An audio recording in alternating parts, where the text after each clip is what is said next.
Good morning, everyone. It is March the 2nd today. So I just wanted to chat about the 2023 Polaris Snowmobile Release. This one did surprise me quite a bit. I'm actually pretty impressed with how Polaris kind of approached this release in terms of what their model lineup. And I have to say, I didn't like the actual media format of the release. It was really cringy. Like, I have nothing against the guys that were presenting, but it was just felt very not genuine at all. And it was like, and I'm not trying to fanboy on Skidoo or nothing, but there's a bit of scripting obviously involved in the releases, but the Skidoo people were the actual people that are involved in the company and building the sleds and developing the sleds and marketing the sleds, and they seemed really genuinely excited about presenting. And the Polaris release was like, don't hire people to present for you. Get people that are excited about the product and want to talk about it and are proud of it to come out and actually do the presentation, because it'll come across a lot more genuine than it did. It's just like, nothing against the product or nothing, but it's just I didn't buy the I don't know, I guess the mood or the attitude of the people presenting. Anyway, kind of a dumb criticism, but whatever. I will say I'm pretty impressed with the lineup. I think Polaris was very smart in looking at their supply chain, looking at their resources, the size of their company, how much financial, backstock they have, and saying like, okay, how can we appeal to a maximum amount of people, whilst not like diversifying the lineup too much in a bad way. I mean, like having too many little bits and ends and odds and ends to make certain things fit certain sleds. So it's nice that basically everything's except a select few models are in the matrix chassis, so that really pares down the amount of chassis variants they have to make. The fact that they can fit their new four-stroke, or not really new four-stroke, but a newish four-stroke, into the matrix chassis without any bodywork modifications is like major. So they have basically one set of body panels for everything, and that really cuts down the tooling cost. And you want to switch a model, it's just a matter of slapping a different sticker on the side panels or on the bodywork, and then sticking that bodywork on the sled. So that's pretty cool. And also, I think the way that they're doing things really lends to their customization options. So they're keeping their main core parts very simple. And then where the complexity lies for them is that, color and stickers and that kind of stuff. So I mean, there is some complexity there, but I think the way they approached it is really brilliant, and on even in maybe ways people aren't thinking of, that I picked up on. And I'm not saying I'm smart, but I just really picked up on it right away. Polaris is the underdog when it comes to, the I'd say the two main companies, so BRP and Polaris. With snowmobiles, Polaris is definitely the underdog. And so they got to fight harder, and they got to fight a bit smarter when it comes to how they're going to attack the market. The fact that, so you have Skidoo that has the Mach Z and, an 850 and an 850 turbo, and Polaris has to be real creative about how they're going to approach that. So by releasing the VR1 with the 850 boost or the 850 turbo that they have, they've subsequently went after the two-stroke and the four-stroke performance market at the same time, with the sled that's probably going to be the fastest, land rocket out there. I'm not talking about tuned sidewinders or tuned Mach Zs. I'm talking just about stock. That sled is going to run right with everything. I think if you're a Mach Z and you're stock and you line up with a VR1 and it's got an 850 boost, don't bother. It's going to clean your clock. just from the power to weight ratio alone.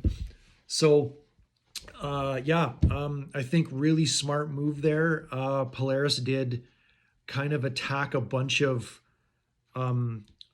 segments very efficiently just with releasing the 850 boost engine in a different variants, different platforms. So you've got the trail, the crossover, and the mountain all have that boost motor, and that's really smart, I think.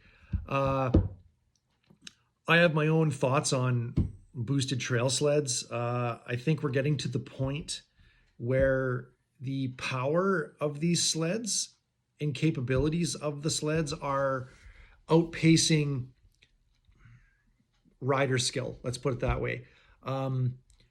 There is a very select handful of people that I would honestly trust with having that kind of power and using it responsibly. And I don't trust people to not just go out and, like ego buy these sleds, just to beat their other friends and stuff. So, all right, sorry about the change in scenery. Some stuff came up and my rant went on a bit too long, so I cut it short. And anyway, so yeah, I'm in the garage sitting on a Polaris, believe it or not. So so it's all appropriate. To pick it up, when we're talking about the 850 engine, my overview of Polaris's release is going to be focused around the engines and the chassis, not necessarily on each like separate model. And generally speaking, they've pared down the models and they've really laser focused into, what segments are going to probably be the important ones for them. So I want to talk more about the 850 engine and all the interesting things about it. So the 850 boost engine, the way I look at turboed two-strokes is, I think, different than a lot of people. If you guys go and watch the SuperTrack's overview of the VR1, Luke Lester talks a bit about he touches on volumetric efficiency without actually actively touching on volumetric efficiency. And this is something that, me as being a triple guy, I'm well versed with the legs of an engine. So where the power and torque drops off, at what RPM and why. So these big twins have horrible volumetric efficiency at higher RPMs. They create a lot of torque and power down low, but mainly torque down low because the big pistons and big cylinder volumes at lower RPMs fill up really well and create a really good torque and a lot of vacuum. And that's what basically contributes to their low RPM and really very powerful feeling low and mid RPM characteristics.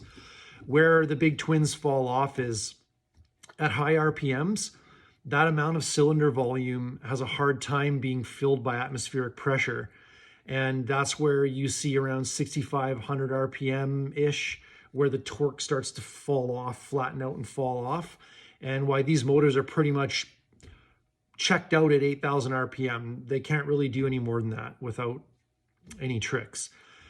Where I see the turbos coming in and really helping out here is the turbo is not necessarily something that you're going to just shove boost in these motors to make huge power. It's a matter of cheating the volumetric efficiency drawbacks of these big twins. So you shove 1, 2, 3 PSI into these motors and you essentially give them the legs to rev to, 8,000, 8,500 RPM, with your limiting factor now being the harmonics of the engine. So cylinder filling efficiency is not really an issue anymore. It's now how fast can you spin these things without them shaking apart, and which is another drawback of these big twins is vibration. So I think with Flatlander turbos, you should really be looking at the turbo as a piece of equipment to stretch the legs of the engine, and not necessarily shoving 10, 15 pounds of boost in them, because they're not going to survive at those boost levels. And the only way to do that is to lower compression, and then you're hurting a whole bunch of other really nice aspects of these motors. Like, they're not all top end only. So I think looking at it from that perspective is, I think, where Polaris and Ski-Doo are both coming from in terms of boosting their two strokes. Because you get the best of both worlds at low boost levels. You still get that really nice low RPM, mid RPM, like punch of torque from the high compression ratios and the really large cylinder volumes. And then you get sort of that, where the triples really ran was the high volumetric efficiency at high RPM. So you're able to stretch out and stretch out that torque curve and keep everything high and keep the power up at higher RPMs, essentially giving the engine a really wide range of power and torque. So basically, you know, you have a very well performing low, mid, and high RPM engine in a twin 2-cylinder package with a little bit of boost to kind of help out. So that's really smart. I think that's where you're going to see the future of stock anyway, these boosted 2-strokes. And I think this is what's going to negate triple engines from ever having to come out again, is very reliable 2-stroke turbos and like twin cylinder turbos. So I think that's where the market's headed. And I'm not necessarily looking at it from a power perspective, more of a how much can you stretch the legs of an engine. And now I think more research can be done into balancing these motors, because this is where these big twins really kind of suck, is reciprocating mass. And this leads us into, I think, into the 900 motor that Polaris just came out with, which is essentially a bored out 850 with, you know, a billet head, different crank, different flywheel, and I think it's a different porting and a slightly different bottom end in terms of the castings and features there. One thing I think that I hope the engine holds together. Let's just say that. They're going with lighter crankshaft, lighter flywheel, lighter clutch, lighter pistons. Everything's light, so it's really super revvy. I think this is not a top-end engine. I think this is a very low to mid-range RPM. This is where the strength is. It's supposed to be for playing around in the trees and, you know, for technical riding. And I think that's where this engine is. And I don't think it's a top RPM, horsepower, run it wide open all the time type of motor, because I honestly don't think it's going to last like that. I think that's where this engine's going to, its Achilles heel. Because you have a twin cylinder 900. I mean, Polaris has been down this road before, and hopefully they've learned their lessons from the Fusion 900. That was a disaster, that motor. I'm really hoping that this motor holds together, and they've really put in the homework and the research and in balancing this engine and making sure that it does not vibrate like crazy, and that the, you know, piston to rod, or the stroke to rod ratio is like on point, and you know, there's not a lot of side loading on the pistons on this thing, just because of the, you know, big massive bores. Let's hope they built this engine to last. And I am skeptical, but I sincerely hope that these engines are bulletproof, because that's just going to push everybody else in the market to do better and to, you know, innovate more. So even though I'm a big Ski-Doo fan, I really hope that Polaris knocks it out of the park, and that they really put really push Ski-Doo to do better, and vice versa. And I think that Polaris is being very strategic and smart in what they're doing here, and like opening up a bit of a boondocking segment, at least putting a lot of their apples in that segment with this new motor. I don't see this motor as ever being a lake racer trail motor, but the like crossover segment, I think it's a very good fit for that. Talking a bit about their 4-stroke. So this is basically an adapted engine from the Razor side-by-side, and They did do some changes with it, like just reconfigured some of the layout. It's a dry sump motor, which is nice. It'll sit low in the chassis. I'm not sure that the weight seems a bit high on it, but everybody's comparing the weight of this to the 900 Ace. And I think Skidoo kind of under-published their weights a little bit. So I think they're actually closer than what they may appear in the, in the spec book, so to speak.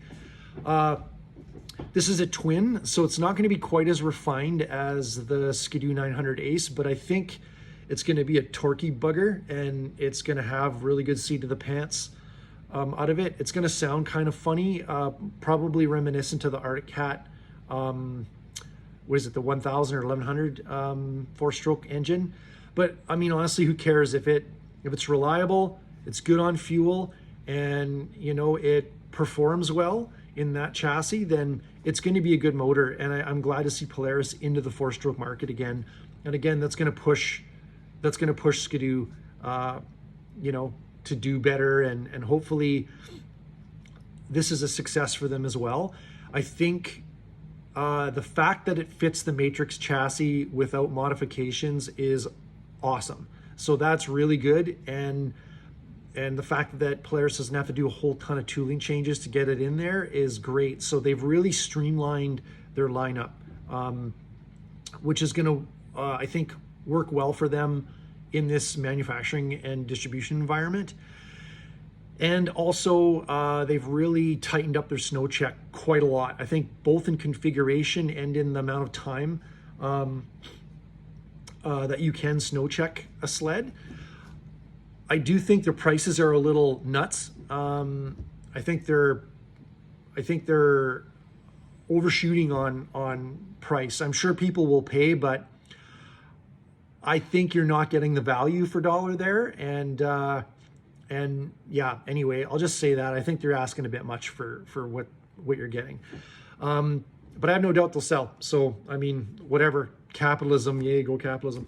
So this is going to lead me to a couple of different things. I mean, I've tried a Matrix chassis this year with a 7S display, and honestly, it is awesome. I really like that chassis. It fits me very well. It is very much like my XM chassis. I find in terms of just the ergonomics, the Matrix, you do sit a bit, like your legs are more straight, I guess you'd say, or you're sitting up higher versus the XM. Not by much, but a bit. And it's a little slightly bit more forward. Not like the G4, but you can still kick back and sit back and relax on it if you want. I like how the gauges are up and like in your line of sight, whereas the Gen 4, I find the big difference between the Gen 4 and the Matrix is that I'm used to a sit-down sled, and now I'm on the XM, and the XM still feels like it has a cockpit. So you're sitting like in the sled, and things are, like in front of you, and you feel kind of, like you're sitting in something. The Gen 4 feels like you're sitting on it. So you're sitting up on everything. The gauges are down low. It's like sitting on top of a piece of lumber or a log with handlebars, and all your gauges are like on that log, and you don't really feel like you're, to me, part of that sled.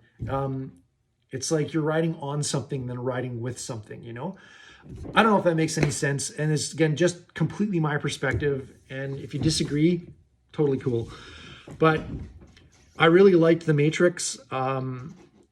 It's just, I really felt kind of at home on it. And it felt a lot like my XM, and which I was kind of glad. It just, everything was very predictable on it. I was kind of used to it right away, which is really nice. I do like the looks of the XM better than the Matrix. I still don't like those goofy, like, I don't know, the little shoulder points on it.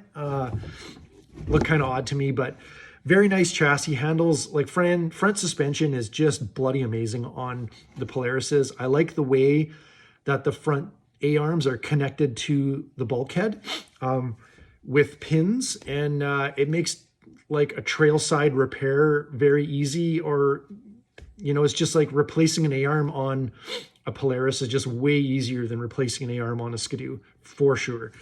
Yeah, but front end is just amazing suspension, so nice. And motor, not quite as nice as the E-Tech. I mean, it's got power and everything, but definitely not as refined, definitely not as clean running and just sewing machine smooth as the E-Tech is. And that's like my 800 E-Tech. I'm not even talking about the brand new ones. So the 850 is nice. It's got some balls for sure. But yeah, I'd take an E-Tech motor over the 850 any day, over the C-Tech or the whatever, Clean Fire, any day. So, but those of you who like the 850, the Clean Fire, whatever, I mean, great motor. I'm just like really nitpicking at stuff here. Yeah, there's some things I don't like about the Matrix chassis, and it's more to do with some of the engineering decisions. The driveline bearings are too friggin' small and they wear out fast. And the jack shaft placement is just stupid.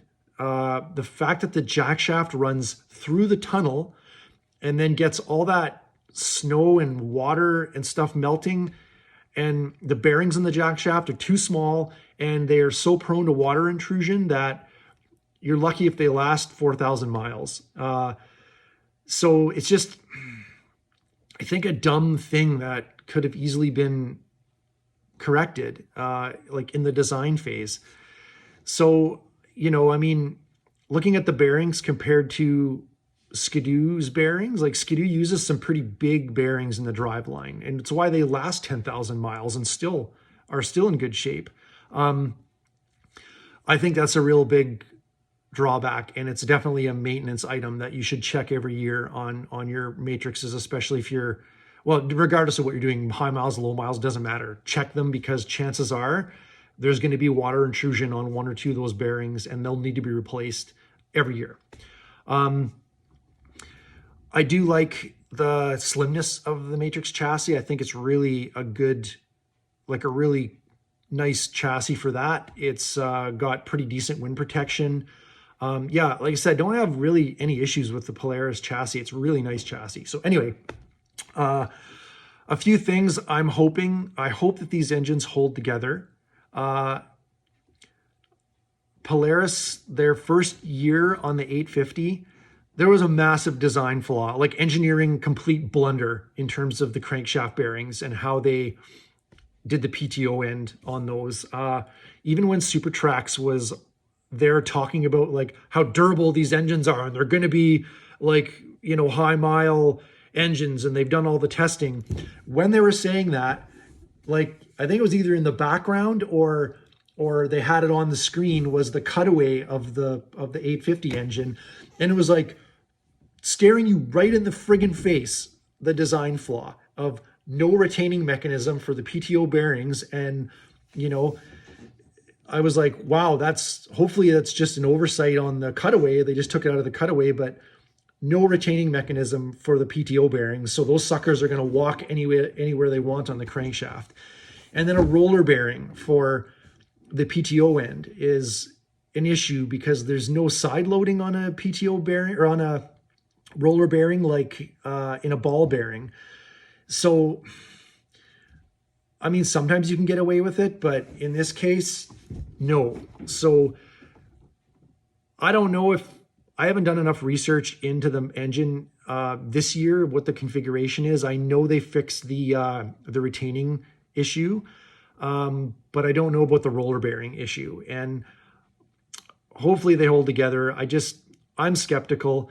There was also some quality control issues with some oiling, and there are also QC issues with the plating and the tolerances, causing like excessive ring wear and engine heat and all that kind of stuff. And then as well as fuel mapping with, you know, like engines flooding and then having to replace the bloody spark plugs trail side. And none of this stuff should be an issue anymore. I mean, and I'm not picking on Polaris, because Skidoo certainly has had their issues over the years. Even so recently with, you know, like the 850 being a super vibration, you know, a vibration factory, and belt wear and all that kind of stuff, you know, the 800 and 600 Series 3 ring issue. And this year, the Mach said, you know, seems to have some clutching issues and top speed issues. And so, I mean, no one's perfect, right? But these are like fundamental design issues that should be caught in the engineering phase. And I just really hope that they don't have any trouble with them this year and they got all the bugs worked out. Because I'd honestly be very disheartened to see a whole bunch of recalls and stuff like that on these sleds. So, yeah, my take on it is very good release. Really, really putting a lot of thinking into where they're focusing their efforts and trying to, I think, attack a wide swath of the market with a minimal amount of like new hardware, quote unquote.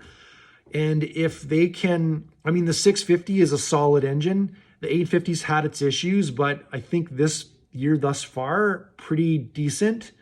I don't know about stats on the 850 turbo, you know, and I don't know what this 900 is going to look like. I certainly hope they're durable and they do last because, yeah, in this day and age, I think, I'm not sure what Arctic Cat's going to come out with, you know, and by extension Yamaha. They better have some good stuff in the pipeline or they're in big trouble because Polaris and Skidoo are just running away from it right now. And I'm very happy to see that. I hope Polaris has a very successful year, sells everything, and I hope their sleds are like just bang on performers. And, you know, any of the small niggling issues, I hope they take care of or have been taken care of. And yeah, I'm very excited to see like 2024, what Skidoo and Polaris do to push each other more. So anyway, that's my take on everything. And, yeah, I'm good luck, Polaris. I'm sure you'll sell out. And, yeah, I hope anybody that's bought one has very good luck and they're very good performers. And I'm very anxious to see how these 900s work out and the 850 boost in the trail motors work out. I think it's a very interesting concept. And I just hope people don't kill themselves and tune these things and start blowing them up left and right. But the amount of power that is on tap right now with trail sleds and stuff is just mind-blowing. I don't even know what else to say. It's just crazy where this industry is going, and the amount of power that you're getting and the weight of these sleds and the capability is just mind-blowing. So very excited to see what's on the snow next year. Anyway, so that's it for me. Yeah, if you disagree, cool. I'm very happy to see where this industry is going. And Arctic Cat, come on, man. Wow us. I dare ya. I'm really hoping that I'm not going to